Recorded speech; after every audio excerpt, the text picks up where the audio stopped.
4 मुख्यमंत्र्यांच्या काळात 6 वेळा उपमुख्यमंत्री अजित पवारांच्या नावे नवा विक्रम. महाराष्ट्रात आज महायुती सरकारचा शपथविधी सोहळा पार पडत आहे. भाजपा नेते देवेंद्र फडणवीस हे पुन्हा एकदा राज्याचे मुख्यमंत्री म्हणून शपथ घेतील आणि त्यांच्यासोबत अजित पवार हे देखील उपमुख्यमंत्रीपदाची शपथ घेणार आहेत.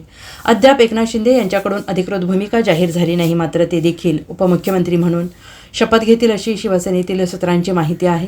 आजच्या शपथविधी सोहळ्यात अजित पवारांच्या उपमुख्यमंत्रीपदाच्या शपथेनंतर आणखीन एक रेकॉर्ड तयार होणार आहे. महाराष्ट्रात सर्वाधिक उपमुख्यमंत्रीपदाची शपथ घेणारे अजित पवार हे एकमेव नेते आहेत, त्यामुळे त्यांच्या नावावर हा रेकॉर्ड बनणार आहे. कायद्यात उपमुख्यमंत्रीपदाची कुठलीही वेगळी तरतूद नाही, परंतु सत्ता समीकरणे साधण्यासाठी राजकीय पक्षांकडून मुख्यमंत्र्यानंतर उपमुख्यमंत्री अशी व्यवस्था तयार केली जाते.